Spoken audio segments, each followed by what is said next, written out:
Hi everybody, quick update video. We're going to take a look at the chickens and the rabbits, but I also wanted to show you this. We have these raised vegetable garden or beds, veggie beds, and this season for the first time I actually built like little cages around them that can be opened up. And the reason I did that is because I still have quite a lot of night activity, especially raccoons who want to dig in these raised beds because they're looking for grubs. And it really stunts the growth of anything that we were growing last season. So I thought I'm going to give this a try and see how it goes.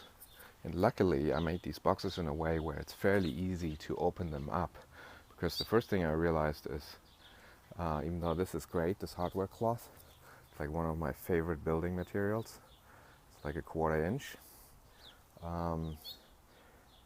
The problem is that the bees don't get inside. So now during the day we actually open this up so that there is some exchange of insects, but then at night we close it up. But otherwise it's really great. I mean, no mice, nothing really can get in there that's harmful.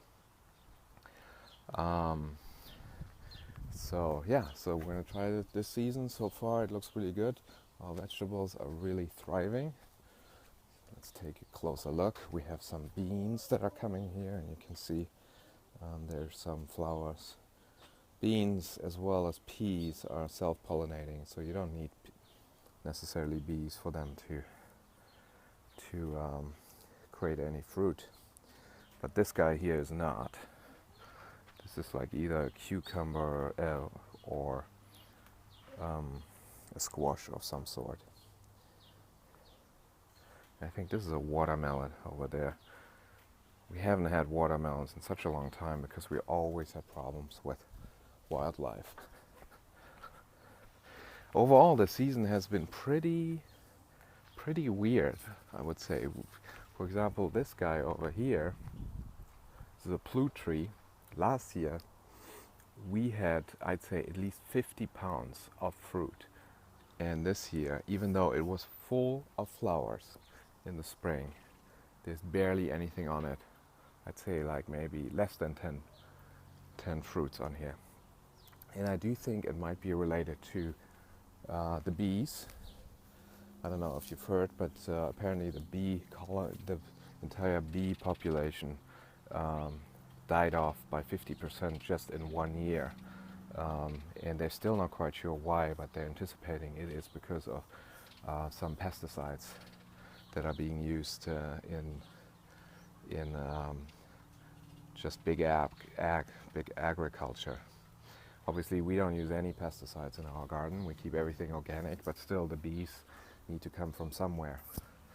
And if this keeps going like this, the next step is definitely gonna be to get one of those beehives in here. Same with this lemon tree. Usually it has lemons, like just unsurmountable amounts, and there's nothing really coming. Just very few. So things are definitely changing. It could also be the weather. We had a very warm winter.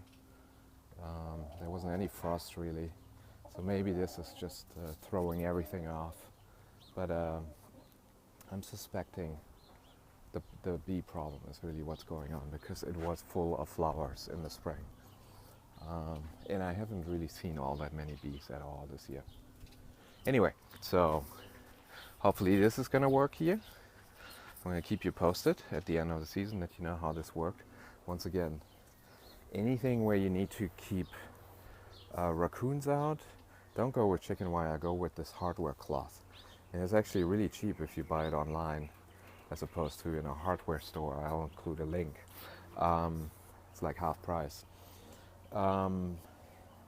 And the other thing is, if you use chicken wire and you have raccoon problems, they will just tear that apart because they're strong enough. This stuff they can't get to. And let's take a look at the chickens. Same here, hardware cloth. I got a comment, somebody wanted to get a tour of my chicken coop. I'm going to do that one of these weekends. I'm going to open this up and I'm going to show you how this whole thing was built and how this is all built, how this hardware cloth goes deep into the ground, like 3 feet, so that raccoons can't dig under it. But for now, this is just a little update on the chickens. Recently we had a couple of chicken death, just like falling over, and then I come here in the morning and there's a dead chicken in here. So it's been like 2 or 3 in a period of 2 months. It could be old age.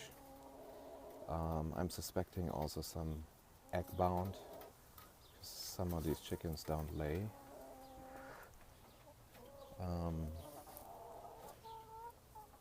But I have to watch this. If it keeps going, then there might be something going on in the flock, that there's some disease that they all have and some just can't cope.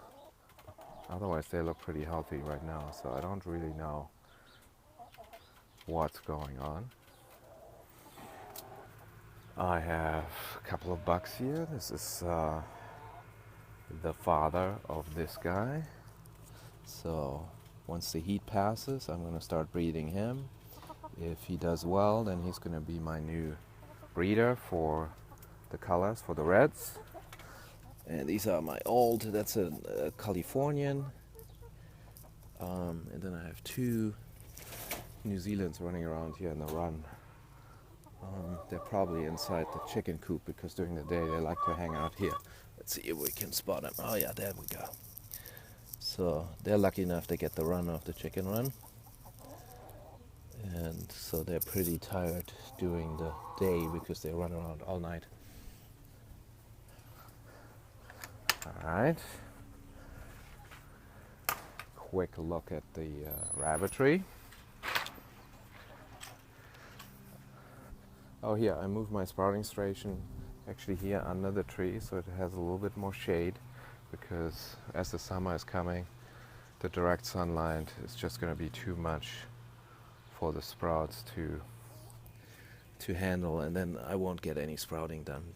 I'm sprouting this for fodder for the animals. So every day I take one of those trays and feed it to chickens as well as rabbits. I just did that, there you can see it. And they get like a handful. And I love it. Cuts down on the feed cost as well. If you're interested in fodder, I have a video how to sprout seeds, organic seeds, what the combination is, and how to make sure that it doesn't mold, that any mold grows in it. So I'll link to that video. Here are the little ones. They're now probably like a month, a little older. And every once in a while I get a comment that somebody says, you should really not have your rabbits on a wire, and you should put all kinds of mats on there, which we do, by the way. They have these resting mats right there. But as you notice, they have this whole area to run around, and they do, but most of the time this is where they hang out. So can't be all that terrible for them to be on a wired cage. And it is actually, there are studies that rabbits are much healthier when raised on wire. Obviously you want to give them the option that they have enough space to run around and dig and give them all that space. But if you are raising rabbits sort of on a mid-scale like this as a backyard farmer for meat, you just don't have that kind of setup where you can have everybody constant access. I mean, I do rotate them, and I also have these pens. Instead of mowing my grass, I totally stopped mowing my grass. I totally stopped watering my grass this year. This will be the first year where we're not irrigating our garden at all. or just the vegetables will be hand irrigated. But if I do need to sort of mow my grass, I'll just have this pen and I let the rabbits out and they can just go nuts.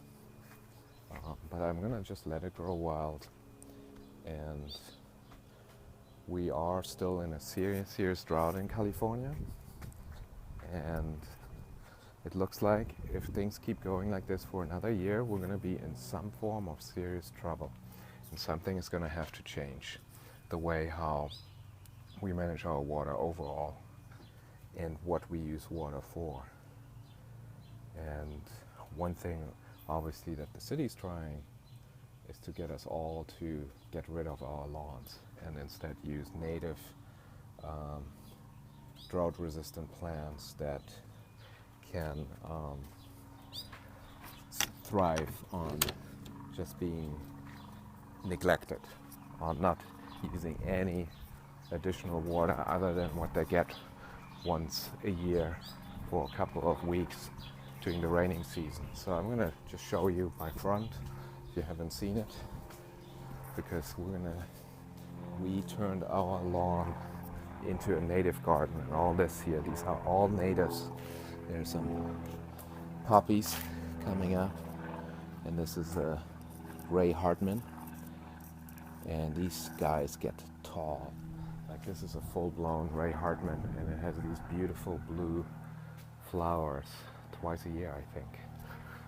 And so our front is now completely native, no watering whatsoever. Haven't turned on the drip lines at all this year, and it is doing fantastic. And the best part, the city paid for it. Right now, they even raised the prices now. If somebody's willing to give up their lawn, they would pay $3 per square foot. So for this area, that would come to almost $5,000. And then you can either do it yourself or hire somebody to do it, and hopefully you do it in a way that you can make a little profit, get a little extra incentive to get rid of your lawn. And if you see our neighbors, they've done it. And we've done it on the Parkway, but if you really look in the neighborhood, I'd say less than 5% are doing it. Most people are still sort of just in a wait and see pattern, which is okay. Everybody can do what they want, but we'll see what happens next year, how we're gonna make it through this summer. All right, little long, but I thought it was interesting or helpful, and if you did enjoy it, please like, comment, and subscribe. Have a great day.